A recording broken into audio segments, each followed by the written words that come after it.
Olá amigos, sejam bem-vindos a mais um vídeo do meu canal. Eu sou Lucas Knaip e vamos falar sobre a Red Bull, porque, ao que tudo indica, Sérgio Pérez fará sua última corrida pela equipe no GP de Abu Dhabi. São as notícias que vêm sendo passadas no paddock, né? O Pérez que tinha até conseguido ali em certo momento da corrida do Qatar ali, quem sabe vislumbrar um quarto lugar, né? Porque tava, assim, escapando dos problemas, fazendo a corrida dele, né? Mas aconteceu lá o problema de transmissão e no final das contas abandona, né? E assim, a imagem é muito pior do que a causa, né? Porque não foi uma falha mecânica, né? Mas fato é que assim, o Pérez roda no momento que a corrida dele estava boa e aí acontece essa situação em que o Sérgio Pérez vai fazer sua última corrida porque tá insustentável, né? Tipo, por mais que a gente possa falar que o carro da Red Bull realmente não é um dos mais fáceis de guiar, não é ele o único piloto que sofreu ao lado do Verstappen, a gente tem que lembrar do Gasly, do Albon, né? A questão é que, tipo assim, ele não tem tido nada para se apegar nessa segunda metade de temporada, né? E assim, mesmo quando as coisas parecem dar certo, elas vão dar errado, né? Tipo, tudo dá errado pro Pérez atualmente, né? Vamos lembrar do GP do Azerbaijão. Para mim foi talvez a melhor performance dele comparado ao Verstappen. Fim de semana inteira mais rápido que o holandês, classificou na frente dele, né? E aí vai pra corrida, tá brigando até pela vitória. E assim, chega lá na hora de passar o Leclerc pelo segundo lugar, né?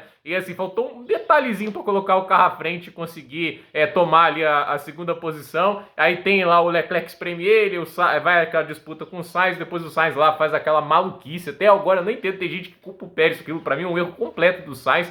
Ele, assim, ignorou a presença do Pérez, o cara tinha parte do carro do lado e os dois bateram, né?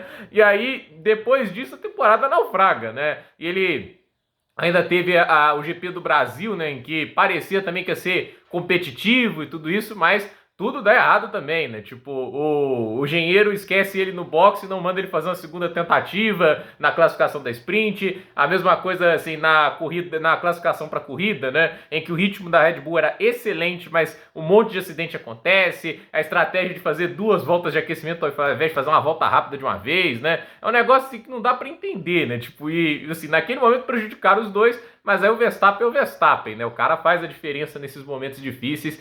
E a questão é, tudo deu errado, ele não tá conseguindo fazer boas performances recentemente, então melhor, assim, até pelo bem da carreira dele, né, parar com isso, né, vamos fazer mais um ano, né, tipo, o carro da Red Bull ano que vem pode estar pior, e aí quando na dificuldade você vai apelar ainda mais pro melhor piloto, né, vai tentar deixar o melhor piloto mais confortável e o segundo piloto que se dane, né, entende?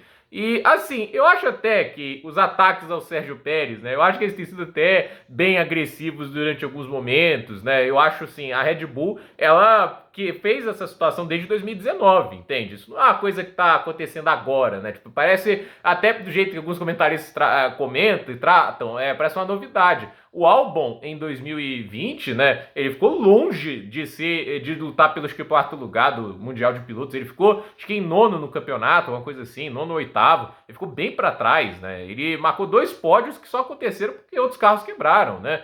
O próprio Pérez com a Racing Point, que era um carro inferior, ficou à frente. Por quê? É porque assim, o Albon piloto ruim? Não, é porque não conseguia guiar um carro que era extremamente arisco, é um carro muito traseiro. O Gasly, inclusive, esse teve um péssimo, tipo assim, ideia lá de brigar, né, com o Helmut Marko e o Adrian Newey por causa do carro, né? O cara tava com 60 pontos contra 180 do Verstappen em 2019. Por quê?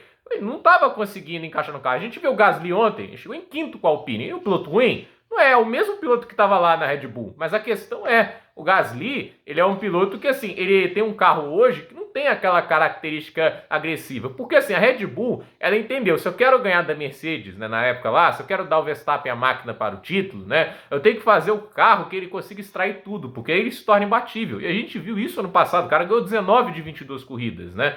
Tem, assim, quando ele tem o carro na mão, ele consegue tirar uma performance extra, que é um negócio que, assim, é surreal. E a verdade é que assim, o Pérez só conseguiu igualar o Verstappen ou ficar mais próximo quando a Red Bull deixava o carro assim um pouquinho mais neutro, né? Tipo, o início de regulamento de 2022 para mim acho que foi o melhor exemplo, porque foi ali que o Pérez conseguiu andar relativamente próximo do Verstappen, né? Tipo, tanto é que o início do campeonato do Pérez, né? O carro da Red Bull andando bem, tudo isso. O início de 2022, para mim, é o melhor momento dele na Red Bull, né? Você vê muitos pódios, brigou por vitória, chegou a marcar pole, entende? Foi ali que ele conseguiu andar melhor na Red Bull, né? Em Baku, mais uma vez, classificou à frente, entende? Mas é aquele negócio, né? Tipo, ele conseguiu naquele período, aí vem as atualizações do carro, né? Aí o negócio começa a complicar, porque o carro vai direcionar mais para o primeiro piloto. Aí a minha pergunta é, tudo bem, o Pérez agora sai, vai entrar quem? E assim, tem que ser alguém que pilote de uma maneira um pouco similar ao Verstappen, que seja um cara que gosta de carros traseiros, porque senão vai sofrer. Essa é a verdade, entende? Porque assim, o Sérgio Pérez está andando muito mal, mas a gente não pode esquecer, é um cara que na Sauber conseguiu lutar por vitória, tipo, o cara em várias vezes em carros de médio escalão conseguiu levar esse equipamento a lugares que ninguém acreditava, né? Tipo, brigar por vitória em Monza e na Malásia em 2012 com a Sauber. Aquilo ali é mérito do piloto. O Kobayashi em nenhum momento naquela temporada, todos sabem como o Kobayashi era um piloto rápido, chegou perto de chegar a uma disputa de vitória igual o Pérez fez. E aí a gente pega na Force India, o Hülkenberg todos conhecem como um bom piloto, a gente vai ver a temporada boa que ele faz na Haas. Ele perdeu 2 vezes no mesmo carro pro Sérgio Pérez. O Hülkenberg, tipo assim, nunca conseguiu um pódio na carreira. Com o mesmo carro, o Pérez conseguiu 5. No Bahrein em 2014. E vai lembrar, no Canadá em 2014, o Pérez quase venceu a corrida, né? Tipo, e a estratégia do Pérez, teoricamente, era mais difícil, né? E ele conseguiu levar, por exemplo, o pneu macio mais longe do que o Hülkenberg. Ele era um cara que sempre conservou bem, né, os pneus, né, e tinha essa qualidade. Acho que agora também a Fórmula 1, uma coisa que atrapalha bastante ele é isso, né, porque como os pneus desgastam muito menos, né, ele acaba tendo menos isso na equação, né. Quando isso estava mais, ele fazia mais a diferença. A gente viu isso até em 2021, na França conseguindo fazer uma parada só, entende? E a questão é, a gente vê esse tipo de performance que ele já foi capaz de fazer. A vitória dele em Shaqui, ainda para mim, é uma das grandes performances que eu vi nos últimos anos, que ele caiu para 18º e conseguiu vencer a primeira corrida dele na Racing Point. Entende? Quando ele teve o carro na mão, ele fez um baita trabalho, mas a questão é, na Red Bull ele teria que conviver contra o Verstappen, um dos melhores de todos os tempos, e teria que conviver num ambiente que as coisas são feitas pro Verstappen, entende? Isso a gente vê em todos os momentos. E agora a gente vê que ficou insustentável, né?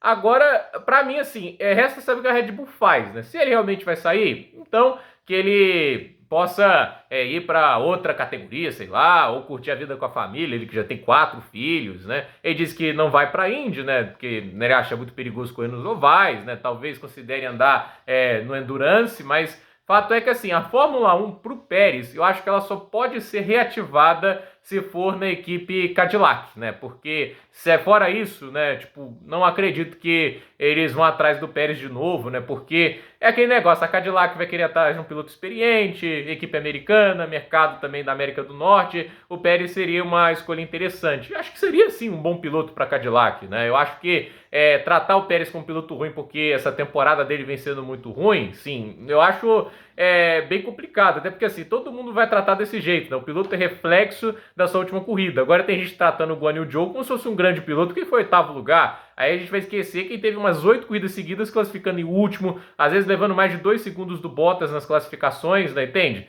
Tem coisas que a gente tem que falar, olha, aqui foi bem, entende? Aqui foi mal, mas assim, realmente, né, a temporada do Pérez é ruim e pra mim a melhor coisa que ele pode fazer agora é tentar dar um tempo da categoria, esperar as coisas melhorarem, porque no final das contas, né, ficar na Red Bull atualmente não vai fazer mais bem para ele, né? Ele tentou em vários momentos ali se ajustar e tudo isso, mas não conseguiu. Eu acho que a Red Bull também tem que tentar algo novo, né? E assim, para mim é tentar, quem sabe, trazer um piloto com um estilo de pilotagem semelhante, né? Eu acho que para mim o companheiro perfeito para o Verstappen, óbvio que não vai acontecer, é o Charles Leclerc, porque ele também pilota de uma maneira extremamente agressiva. Eu acho que o Leclerc seria um piloto que iria andar muito bem ali na Red Bull. Poderia também ser o Fernando Alonso, né? Nunca se sabe, mas fato é que assim, é uma situação bem complicada para a Red Bull gerenciar, porque no final das contas nada garante que Tsunoda e Lawson vão fazer muito melhor. Não estão correndo bem, por exemplo, nessas últimas 2 corridas. O Tsunoda até foi bem em Las Vegas, o Lawson que